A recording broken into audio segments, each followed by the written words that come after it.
नमस्कार, स्वागत है आपका। आप देख रहे हैं गुड न्यूज टुडे। आपके साथ मैं हूं रेखा कड़ाकुटी और वक्त हो गया है आपके खास कार्यक्रम गुड लक टुडे का, जहां पर स्टूडियो में मेरे साथ मौजूद होते हैं पंडित शैलेंद्र पांडे जी। बहुत बहुत स्वागत है पंडित जी आपका इस खास शो में। नमस्कार। कई बार हम आसपास ये कहते सुनते हैं कि विवाह करने में जल्दी कर दी, विवाह का फैसला सही नहीं लिया। क्या वाकई में ऐसा होता है? क्या कोई विवाह गलत या सही होता है? आज पंडित जी से इसी विषय पर हम बातचीत करेंगे, सवाल पूछेंगे और साथ ही साथ महाउपाय भी पंडित जी आपके लिए हर रोज की तरह आज भी लेकर आए हैं। कहीं मत जाइएगा, लेकिन शुरुआत कर लेते हैं गुड लक मंत्र के साथ।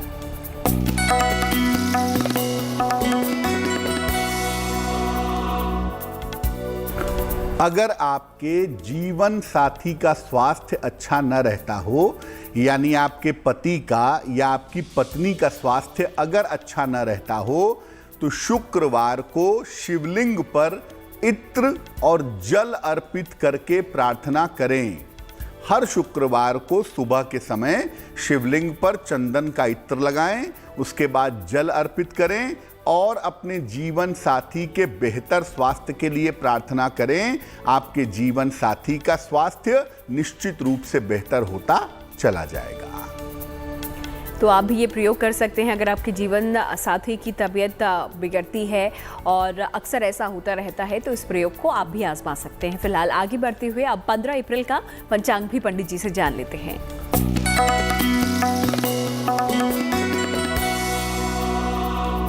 दिनांक 15 अप्रैल 2022, दिन शुक्रवार, तिथि है चैत्र शुक्ल पक्ष की चतुर्दशी तिथि, नक्षत्र है उत्तरा फाल्गुनी नक्षत्र, प्रातः 9:35 तक। इसके बाद हस्त नक्षत्र। चंद्रमा कन्या राशि में संचरण कर रहे हैं। राहु काल का समय सुबह के 10:30 से लगभग 12 बजे तक। पश्चिम दिशा की तरफ यात्रा करने की मनाही है, लेकिन अगर यात्रा करना जरूरी है, मजबूरी है, तो जरा सी दही खाकर और भगवान का स्मरण करके यात्रा करेंगे तो मुश्किल से बचे रहेंगे। तो चलिए, पंडित जी ने पंचांग भी आपको बता दिया है और साथ ही साथ एक गुड लक मंत्र भी आपको दिया है। आगे भी इस तरीके की चीजें हम आपको बताएंगे कार्यक्रम में, जिसमें महाउपाय के अलावा शुभ पहर भी होगा। लेकिन फिलहाल अब आज के विषय पर आ जाते हैं और पहला सवाल पंडित जी से ले लेते हैं, क्योंकि विवाह को लेकर हम बात कर रहे हैं कि कई बार आपको ऐसा सुनने में मिलता है कि विवाह आप बड़ी देरी से कर रहे हैं, गलत हो गया, सही हो गया। तो क्या कोई विवाह वाकई में गलत या सही हो सकता है? आइए जानते हैं पंडित जी से। अक्सर लोगों के मन में ये सवाल आता है और बहुत सारे लोग ऐसा कहते हैं कि मेरी शादी गलत हो गई, मैंने जल्दी शादी कर ली, शादी का डिसीजन गलत ले लिया। क्या वाकई में किसी का विवाह सही या गलत होता है? ऐसा है या नहीं है? देखिए, विवाह का सीधा संबंध आपके संस्कारों से होता है। आपके जो पूर्व जन्म के संस्कार हैं, जो इस जन्म तक आपके साथ आते हैं, वो आपके विवाह का संबंध बताते हैं। जो पूर्व जन्म में हमारे सबसे निकट व्यक्ति होता है, जो पूर्व जन्म में हमारा सबसे करीबी व्यक्ति होता है, वही इस जन्म में हमारा जीवन साथी बनता है। जिसके साथ हमारे संस्कार गहराई से जुड़े हुए होते हैं, वही हमारा पति या पत्नी बनता है। ऐसा नहीं है कि कोई भी व्यक्ति आपका पति पत्नी बन रहा है, नहीं। पूर्व जन्म में जिसके साथ आपके संस्कार सबसे गहरे थे, सबसे प्रबल थे, जो आपके सबसे ज्यादा निकट था, वही आपका पति या पत्नी बनता है। अक्सर ये होता है कि लोग बहुत दिमाग लगाते हैं, बहुत सोचते हैं, यहाँ करो, वहाँ करो, कैसे करो, शादी करने में बड़े कैलकुलेशंस करते हैं। लेकिन विवाह वही होता है जहाँ होना होता है। विवाह और मृत्यु ये बहुत हद तक पूर्व निर्धारित है। इसमें आप बहुत दिमाग लगाकर भी इसको बदल नहीं पाएंगे। प्रयास कर सकते हैं, लेकिन मैं फिर कहूँगा, ऐसा बहुत बार, मैंने हजारों बार देखा है कि विवाह वही होता है जहां होना होता है। आप समझाइए कि शादी यहां ना करो, लेकिन व्यक्ति वही विवाह करता है, क्योंकि व्यक्ति की शादी वही होनी होती है। इसीलिए कोई भी विवाह गलत या सही नहीं होता।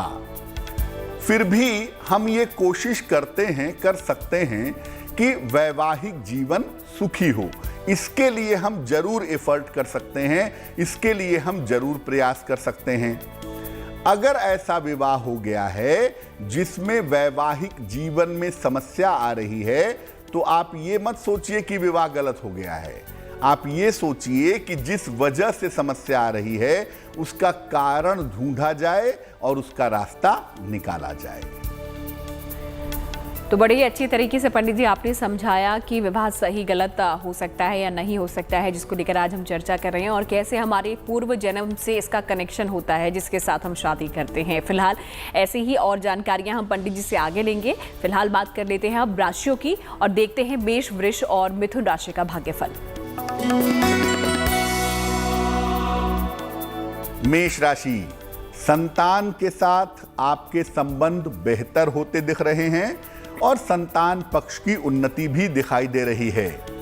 स्वास्थ्य में आपके सुधार होता दिख रहा है और धन की जो स्थितियां हैं वो कुल मिला के अनुकूल बनी रहेंगी। 1 लोटा जल भगवान सूर्य को चढ़ाइएगा, आपका दिन बहुत अच्छा हो जाएगा। शुभ रंग जिसका प्रयोग करेंगे वो होगा पीला और भाग्य का मीटर आपको नंबर दे रहा है 65%। जितनी मेहनत करेंगे उतना फायदा होगा। वृषभ राशि, शिक्षा प्रतियोगिता के मामलों में आपको सफलता मिलेगी।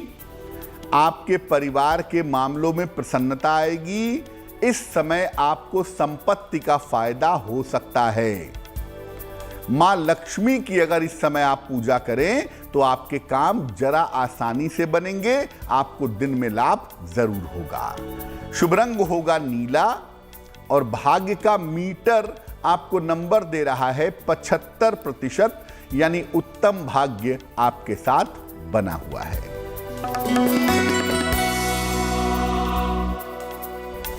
मिथुन राशि, स्वास्थ्य के मामलों में थोड़ी समस्या होती दिख रही है। संतान पक्ष पर भी आपको ध्यान देना चाहिए। हालांकि किसी मित्र के सहयोग से आपको लाभ होता हुआ दिखाई दे रहा है।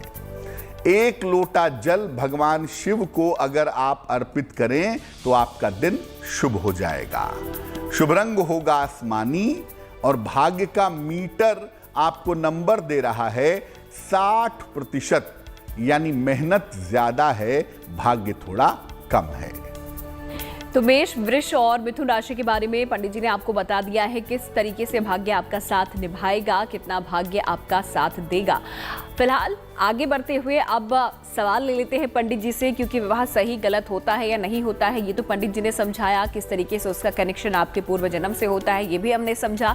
लेकिन पंडित जी, अगर किन्हीं 2 लोगों की शादी हो रही है, क्योंकि ग्रहों का मिलान हम करते हैं, ग्रह एक दूसरे के सपोर्ट ना कर रहे हो, ग्रह मैत्री ना हो, तो ऐसी स्थिति में क्या कुछ करना चाहिए? देखिए रेखा, बेसिकली क्या होता है कि जब दोनों के ग्रहों में मित्रता होती है तो दोनों के विचार आपस में मिल जाते हैं, दोनों की सोच एक तरह की हो जाती है। लेकिन अगर ग्रह मैत्री न हो तो पति पत्नी के विचार नहीं मिलते। एक का स्वामी है सूर्य, दूसरे का स्वामी है शनि, तो आपस में विचार मिलने में दिक्कत जरूर होगी। और ऐसी स्थिति में अगर ग्रह मैत्री ना हो तो पति पत्नी बेवजह एक दूसरे की बात काटते रहते हैं और छोटी छोटी बातों पर झगड़ा करते हैं। वो उनके विचार नहीं मानेंगे, वो उनके विचार नहीं मानेंगी। नतीजा ये होता है कि ग्रह मैत्री कमजोर होने से दोनों के बीच में कलह कलेश निरंतर बना रहता है। क्या उपाय करना चाहिए?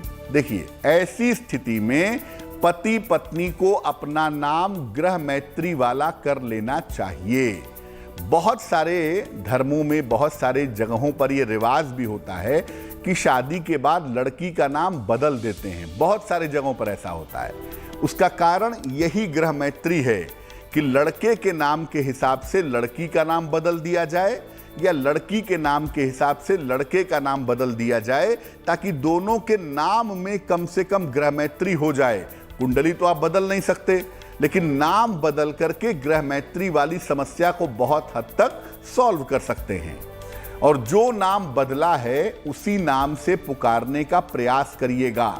मान लिया लड़की का विवाह के पहले नाम था मंजू और विवाह के बाद आपने उसका नाम बदल के कर दिया सपना, तो आपको सपना नाम से ही उसे पुकारना होगा और ज़्यादातर जगहों पर सपना नाम का ही प्रयोग करना होगा। ग्रह मैत्री की जो बाधा है वो पूरी तरह से समाप्त हो जाएगी। देखिए, कुंडली जब मिलाते हैं उसमें सबसे अहम चीज जो होती है वो ग्रह मैत्री होती है। अगर ग्रह मैत्री नहीं है और आपने शादी कर ली है, ये मान करके चलिए कि पति पत्नी बिल्कुल अपोजिट साइड में चलेंगे, एक दूसरे की बात न तो समझेंगे न तो मानेंगे और एक दूसरे के दुख सुख में शामिल नहीं होंगे। इसलिए अगर ग्रह मैत्री नहीं है, शादी हो गई है, दिक्कतें आ रही हैं, तो नाम में परिवर्तन करने से इस समस्या को ठीक किया जा सकता है। तो चलिए, पंडित जी ने यहाँ पर उपाय के साथ बता दिया है कि ग्रह मैत्री अगर नहीं हो रही है किसी पति पत्नी की कुंडली में तो क्या उपाय वो कर सकते हैं, नाम बदल सकते हैं और उस नाम का उपयोग आपको करना ज़रूरी हो जाता है उसके बाद, तभी ये जो प्रयोग है वो काम आएगा। फिलहाल आगे बढ़ते हुए अब अगली 3 राशियों का हाल भी पंडित जी से जान लेते हैं और देखते हैं कर्क, सिंह और कन्या राशि का भाग्यफल। कर्क राशि, दौड़ भाग आपकी बढ़ेगी, दौड़ भाग बढ़ने की संभावना दिख रही है। करियर में आपके लिए बदलाव के योग भी बन रहे हैं। इस समय आपकी पारिवारिक समस्याएं निश्चित रूप से हल हो जाएंगी। 1 लोटा जल भगवान सूर्य को अर्पित करिएगा, आपका दिन और भी अच्छा होगा। शुभ रंग होगा भूरा और भाग्य का मीटर आपको नंबर दे रहा है 70%, यानी मध्यम भाग्य आपके साथ बना हुआ है।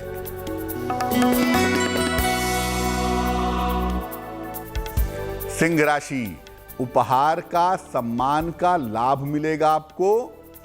धन लाभ के सुंदर योग भी आपके लिए बन रहे हैं। ईश्वर की तरफ आपका झुकाव बढ़ सकता है। मां लक्ष्मी की अगर आप उपासना करें तो आपका दिन बहुत शुभ होगा, बहुत मंगलकारी होगा।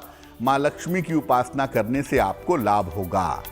शुभ रंग होगा पीला और भाग्य का मीटर आपको नंबर दे रहा है 80%, यानी बहुत अच्छा भाग्य आपके साथ बना हुआ है।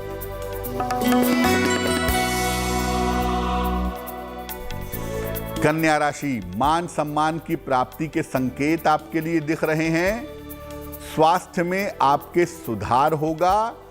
इस समय कोई संपत्ति का लाभ हो सकता है, कोई संपत्ति खरीद सकते हैं। किसी निर्धन व्यक्ति को अगर आप धन का दान करें तो आपका दिन और भी ज्यादा शुभ होगा। शुभ रंग होगा सफेद और भाग्य का मीटर आपको नंबर दे रहा है 90%, यानी सबसे ज्यादा भाग्य आपके साथ बना हुआ है। तो कर्क, सिंह और कन्या राशि के जातकों का दिन कैसा बीतेगा, कितना भाग्य उनका साथ निभाएगा, ये पंडित जी ने आपको बता दिया है। आगे बढ़ते हुए अब आते हैं आप लोगों के सवाल पर, क्योंकि ढेरों ईमेल हमारे पास आते हैं और कोशिश हम यह करते हैं कि ज़्यादा से ज़्यादा ईमेल्स हम लें यहाँ पर, उसके सवालों के जवाब पंडित जी आपको दें। तो चलिए पहला सवाल यहाँ पर पंडित जी से ले लेते हैं, देखते हैं किसने हमें भेजा है और उसके लिए क्या समाधान पंडित जी बता रहे हैं। पंडित जी।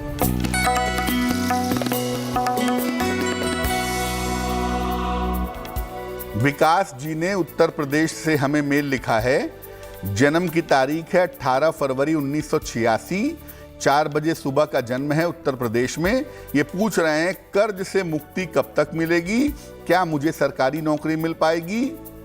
विकास जी, आपकी कुंडली बनती है धनु लग्न की और आपकी राशि बनती है वृषभ राशि। इस कुंडली में सरकारी नौकरी प्राप्त करने की संभावनाएं कमजोर हैं। प्राइवेट सेक्टर में आप अच्छी नौकरी करेंगे, प्राइवेट क्षेत्र में आप बढ़िया नौकरी करेंगे, ये संभावना जरूर बनती है। तो आप प्राइवेट सेक्टर की नौकरी की तरफ जाएं, आपके लिए अच्छा होगा। महादशा आपकी बृहस्पति की और अंतरदशा आपकी बुध की चल रही है अगस्त 2022 तक। 2023 के अप्रैल के बाद से ये संभावना बनती है कि आपकी आर्थिक स्थिति बेहतर होगी और धीरे धीरे आप कर्जों से छुटकारा पा सकेंगे। क्या करना चाहिए? देखिए, एक देसी मूंगा बनवा लीजिए, लगभग 8 से 10 रत्ती का देसी मूंगा तांबे या सोने की अंगूठी में, दाहिने हाथ की अनामिका अंगुली में। मंगलवार को सवेरे पहनने से आपको लाभ होगा। इसके अलावा रोज सुबह सूर्य भगवान को जल चढ़ाइए और 108 बार ओम आदित्याय नमः इस मंत्र का जप करेंगे तो आपके लिए बहुत शुभ रहेगा।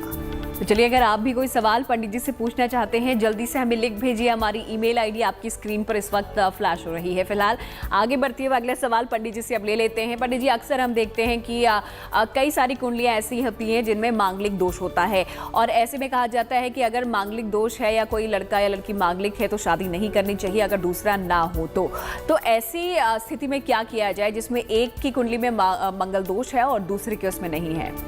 बिल्कुल, बहुत बार ऐसा होता है रेखा कि एक व्यक्ति की कुंडली में मंगल का दोष है और दूसरे की कुंडली में नहीं है। शादी हो गई, क्योंकि मैंने पहले भी कहा था कि शादी होती वहीं है जहां होनी होती है। इसलिए मान लिया शादी हो गई, एक मांगलिक है दूसरा नहीं है। क्या होता है अगर ऐसा हो गया तो ऐसी स्थिति में पति पत्नी के बीच में बहुत झगड़े होते हैं। मंगल जो है वो वायलेंस का, हिंसा का स्वामी है, मार पीट झगड़े लड़ाई करवाता है। कभी कभी हिंसा होती है, वाद विवाद होता है और मुकदमेबाजी की नौबत भी आ जाती है। और ऐसा देखा गया है कि जो व्यक्ति मांगलिक होता है वो तो ठीक रहता है, लेकिन जो व्यक्ति मांगलिक नहीं होता है उसका स्वास्थ्य अक्सर खराब रहता है, उसका स्वास्थ्य ज़्यादा खराब होता दिखाई देता है। जो व्यक्ति मांगलिक नहीं होता उन दोनों में, उसके जीवन में कर्ज और धन की हानि होने लगती है, क्योंकि दूसरे के मंगल दोष का प्रभाव उसके जीवन पर पड़ने लगता है। क्या उपाय करना चाहिए? ऐसी स्थिति में पति पत्नी को साल में एक बार रुद्राभिषेक करवाना चाहिए। साल में एक बार अगर पति पत्नी रुद्राभिषेक करवाएं तो बहुत अच्छा होगा। पति पत्नी को एक साथ घर में भगवान शिव और मां पार्वती की पूजा भी करनी चाहिए। इसके अलावा जो मांगलिक है, मान लिया पति मांगलिक है तो पति सलाह लेकर के एक ओपल या मोती पहनेंगे, और अगर पत्नी मांगलिक हैं तो पत्नी सलाह लेकर के एक ओपल या मोती धारण करेंगी। इससे ये होगा कि मंगल दोष की वजह से जो उनके जीवन में बाधाएं आ रही हैं वो बाधाएं निश्चित रूप से दूर हो जाएंगी।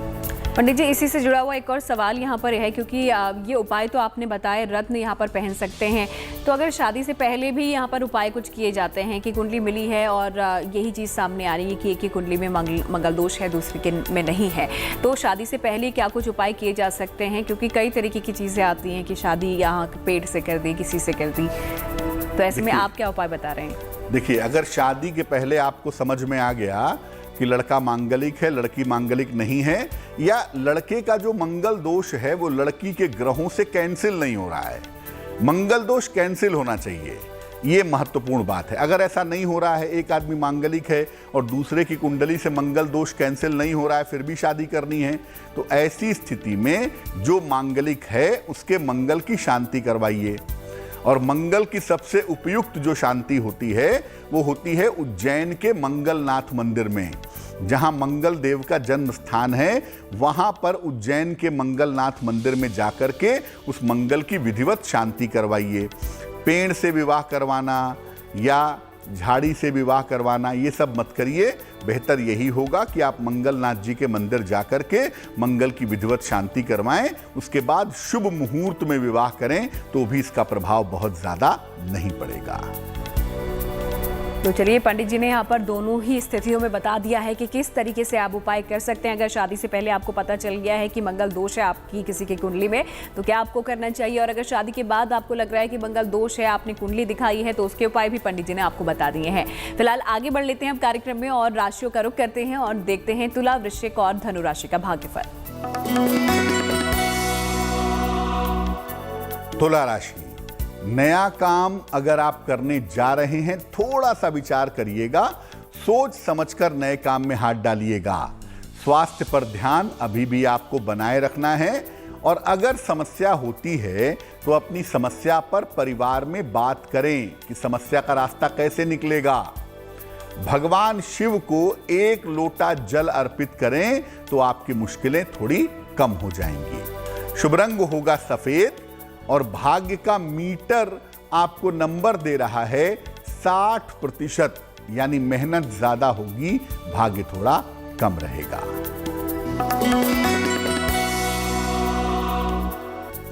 वृश्चिक राशि, धन लाभ के योग आपके लिए बन रहे हैं। जिम्मेदारियों में इस समय थोड़ा परिवर्तन होगा।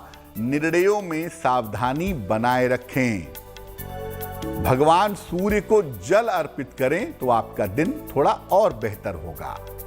शुभ रंग होगा नारंगी और भाग्य का मीटर आपको नंबर दे रहा है 70%, यानी मध्यम भाग्य आपके साथ बना हुआ है।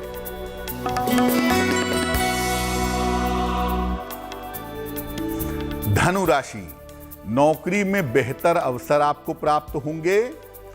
आर्थिक लाभ होता हुआ दिख रहा है। स्थान परिवर्तन के योग भी आपके लिए बन रहे हैं। माता लक्ष्मी की उपासना करें तो इस समय आपकी मनोकामनाएं पूरी होंगी। दिन आपका बेहतर होगा। शुभ रंग होगा पीला और भाग्य का मीटर आपको नंबर दे रहा है 80%।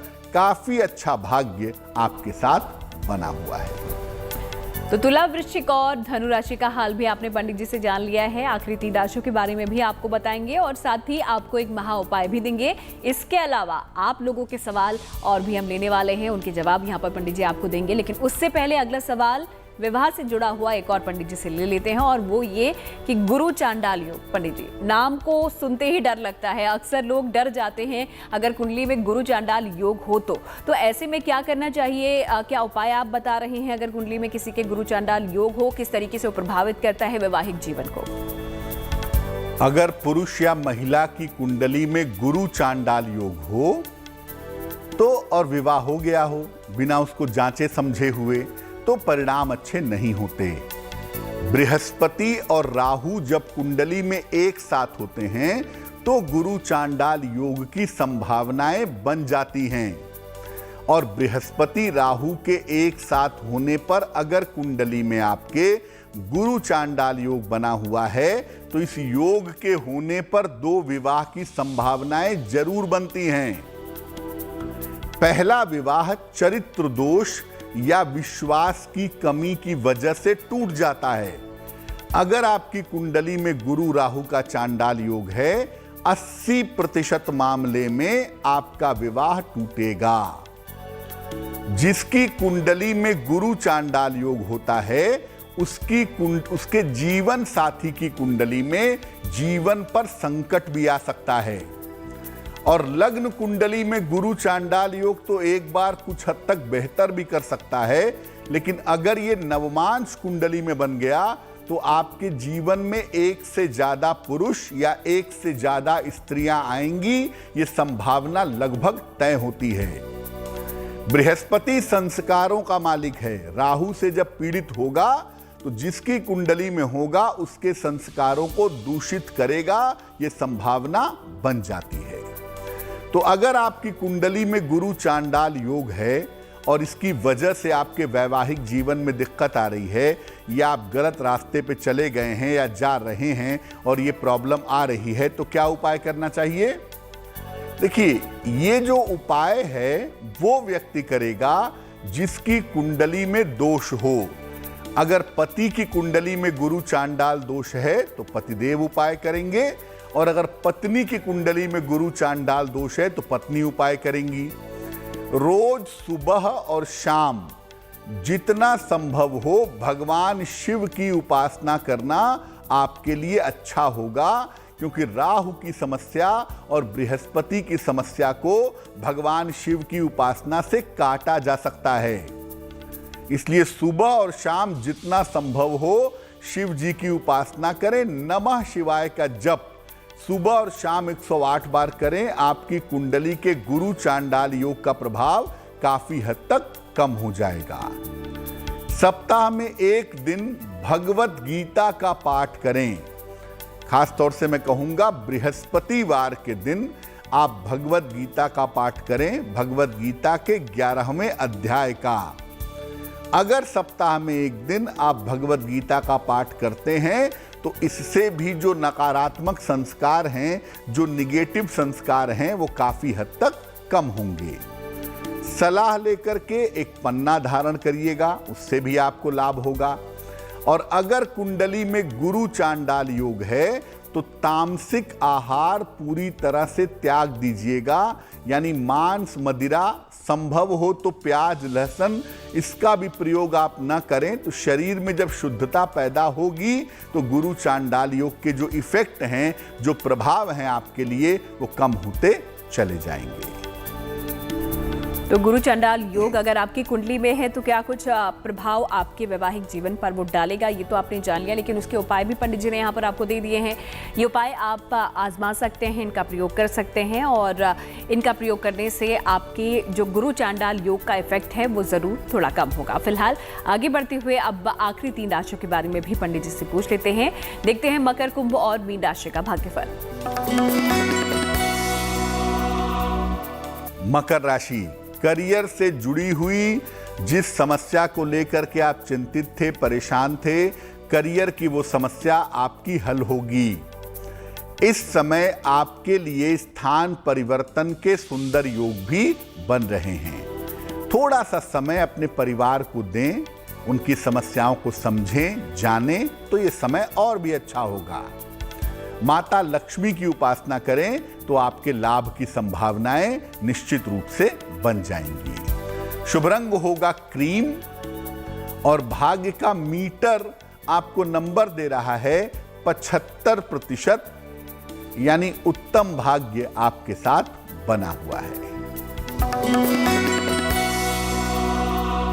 कुंभ राशि, बेवजह के मानसिक तनाव इस समय आपको हो सकते हैं। करियर में कुछ बदलाव हो सकता है। पूजा उपासना पर अगर आप इस समय ध्यान रखें तो आपके लिए बेहतर होगा। 1 लोटा जल भगवान शिव को अर्पित करिएगा, आपके दिन की मुश्किलें कम हो जाएंगी। शुभ रंग होगा गुलाबी और भाग्य का मीटर आपको नंबर दे रहा है 60%, यानी मेहनत ज्यादा होगी, भाग्य थोड़ा कम रहेगा।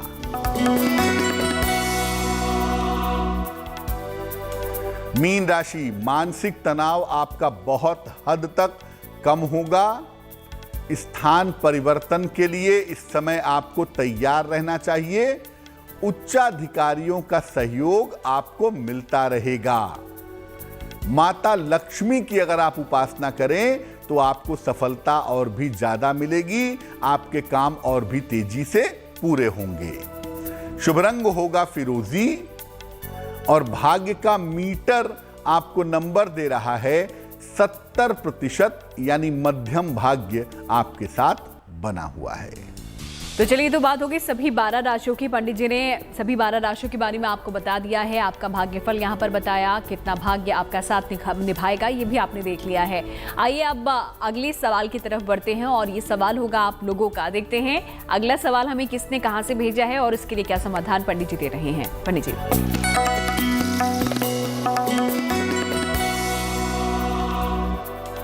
अगला प्रश्न नीरज कुमार जी ने हमें दिल्ली से लिखा है। इनकी जन्म तारीख है 27 सितंबर 1987। जन्म का समय है 10:10 रात को और जन्म स्थान है दिल्ली। ये लिख रहे हैं कि मैं अभी नौकरी करता हूँ, भविष्य में व्यवसाय करना चाहता हूँ, क्या मेरे लिए व्यवसाय करना ठीक होगा? अपना घर कब तक बन पाएगा, कब तक ले पाऊंगा? विवाह कब होगा? वैवाहिक जीवन कैसा रहेगा? नीरज, आपकी कुंडली बनती है वृषभ लग्न की और आपकी राशि जो बनती है वो बनती है वृश्चिक। महादशा केतु की और अंतरदशा शुक्र की चल रही है अक्टूबर 2022 तक। सबसे पहले मैं कहूंगा कि 2024 तक अभी व्यवसाय में मत जाइए, 2024 तक नौकरी करिए। 2024 के बाद यानी 25 से अगर आप व्यवसाय में जाते हैं तो आपको लाभ जरूर होगा। अभी व्यवसाय का उचित समय नहीं है। दूसरी बात है, कोई बना बनाया फ्लैट या कोई बना बनाया मकान आप जरूर खरीद पाएंगे और ये संभावना 2023 के शुरुआत में बन रही है। विवाह होने का समय आपका इस साल के अगस्त महीने से शुरू होगा, तो 2022 के अंत में या 2023 की शुरुआत में आपका विवाह होगा आपकी अपनी इच्छा से किसी जानी पहचानी लड़की के साथ। ये संभावना कुंडली में बनती है। अब आपका करियर बेहतर हो, आपका स्वास्थ्य ठीक रहे और आपका जीवन बेहतर चल सके, उसके लिए एक ओपल बनवा करके पहन लें। लगभग 10-12 रत्ती का ओपल चांदी की अंगूठी में, दाहिने हाथ की तर्जनी उंगली में, शुक्रवार की शाम को।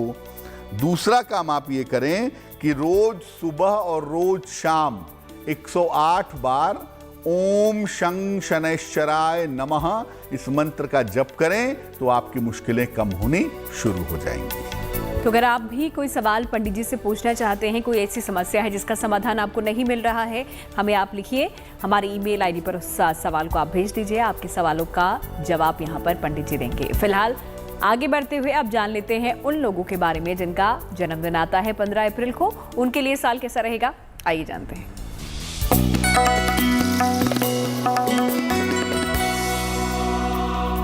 जिन लोगों का जन्मदिन 15 अप्रैल को है उन्हें हम सबकी तरफ से जन्मदिन की हार्दिक शुभकामनाएं। आने वाले वर्ष में आपके करियर की स्थिति में निश्चित रूप से सुधार होगा। स्वास्थ्य की तमाम समस्याएं आपकी हल होंगी। अगर आप अविवाहित हैं तो इस समय आपका विवाह तय हो सकता है। साल के अंत में गाड़ी खरीद सकते हैं, मकान खरीद सकते हैं, वाहन भवन का लाभ हो सकता है। क्या करना चाहिए?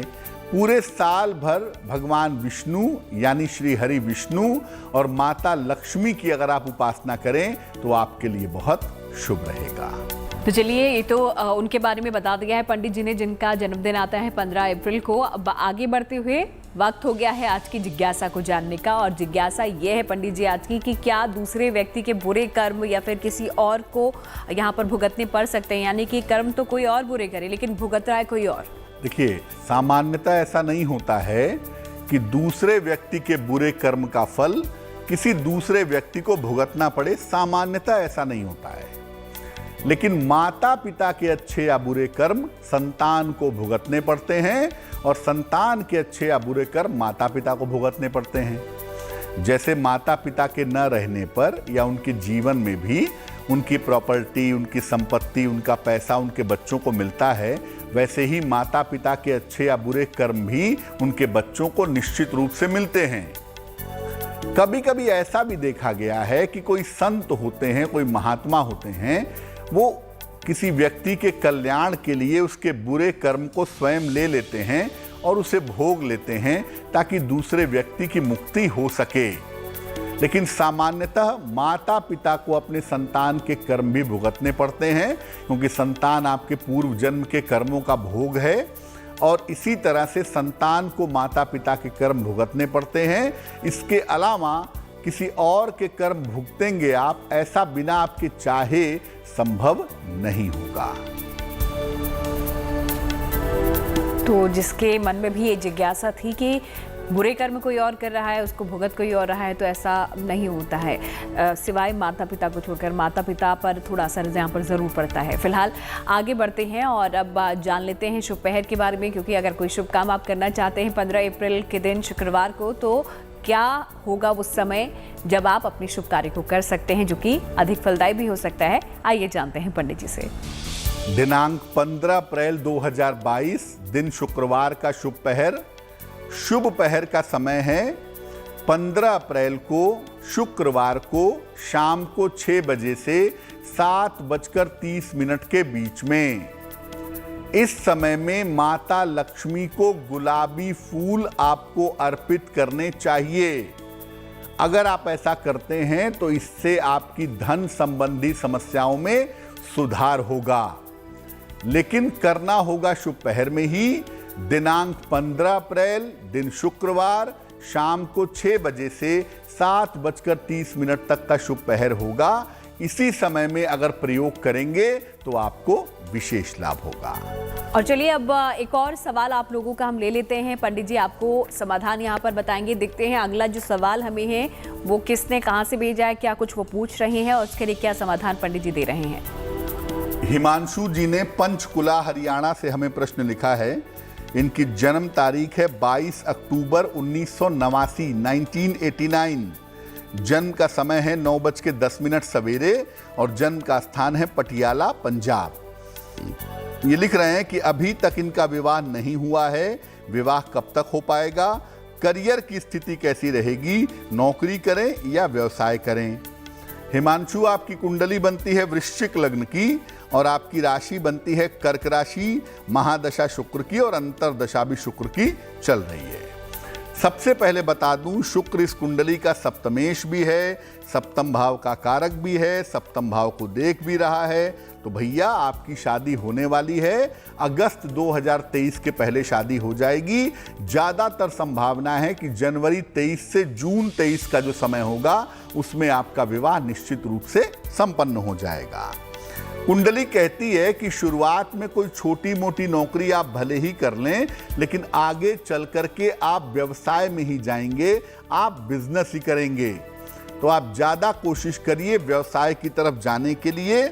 और अगर आपका व्यवसाय घर से, जन्म स्थान से दूर हो सके या आपका व्यवसाय दवाइयों से संबंधित, कपड़ों से संबंधित, सौंदर्य प्रसाधन से संबंधित हो तो आपके लिए बहुत शुभ रहेगा। अब शीघ्र विवाह के लिए और अच्छे करियर के लिए क्या करना चाहिए? एक माणिक्य बनवा के पहनिए। लगभग 6 से 8 रत्ती का माणिक्य तांबे या सोने की अंगूठी में, दाहिने हाथ की अनामिका उंगली में, रविवार को प्रातः एक इनको माणिक्य पहन लेना चाहिए। और साथ में हिमांशु जी रोज सुबह सूर्य भगवान को जल चढ़ाइए, सादा जल, प्लेन वाटर।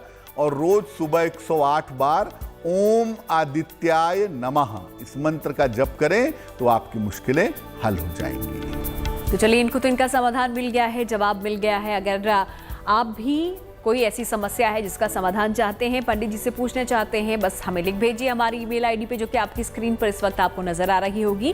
कार्यक्रम के आखिर में अब हम पहुंच चुके हैं और यहाँ पर पंडित जी आपको देते हैं एक महा उपाय। तो चलिए जान लेते हैं क्या है आज का महा उपाय और किस तरीके से आप भी इस महा उपाय से लाभ उठा सकते हैं। पंडित जी,